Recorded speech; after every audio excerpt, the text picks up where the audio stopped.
Who am I? Bhagavan Sri Ramana Maharshi. Question. Who am I?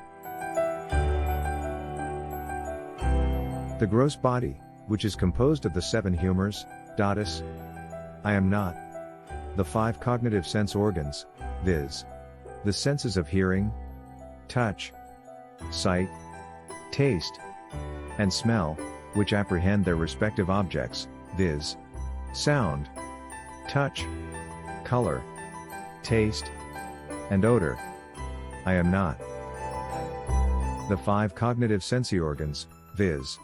The organs of speech, locomotion, grasping, excretion, and procreation, which have as their respective functions speaking, moving, grasping, excreting, and enjoying, I am not. The 5 vital airs, prana, etc., which perform respectively the 5 functions of in-breathing, etc. I am not. Even the mind, which thinks, I am not.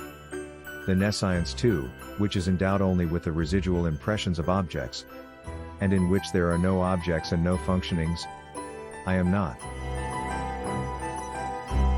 Question. If I am none of these, then, who am I?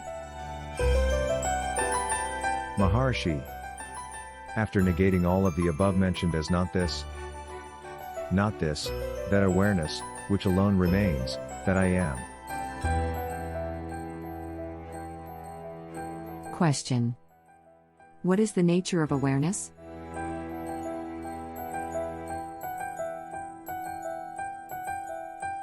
Maharshi.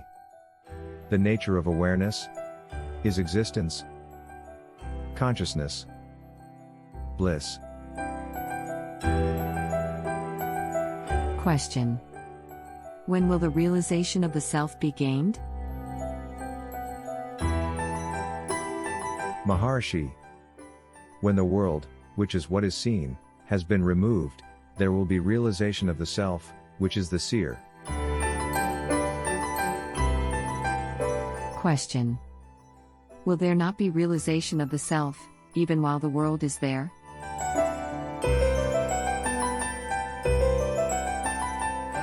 Maharshi. There will not be. Question. Why? Maharshi. The seer and the object seen are like the rope and the snake.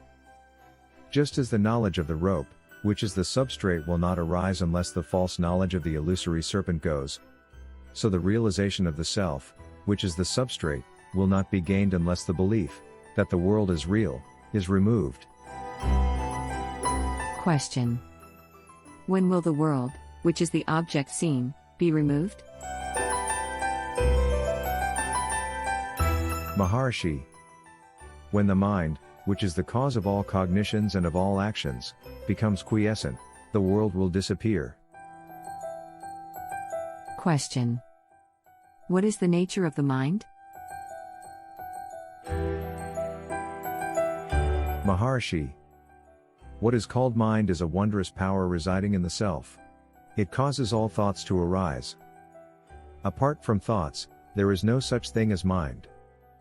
Therefore, thought is the nature of mind. Apart from thoughts, there is no independent entity called the world. In deep sleep, there are no thoughts, and there is no world. In the states of waking and dream, there are thoughts, and there is a world also. Just as the spider emits the thread of the web out of itself, and again withdraws it into itself, likewise the mind projects the world out of itself, and again resolves it into itself. When the mind comes out of the self, the world appears. Therefore, when the world appears to be real, the self does not appear. And when the self appears, shines, the world does not appear. When one persistently inquires into the nature of the mind will end leaving the self as the residue. What is referred to as the self is the Atman.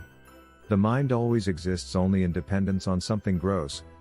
It cannot stay alone. It is the mind that is called the subtle body or the soul, jiva.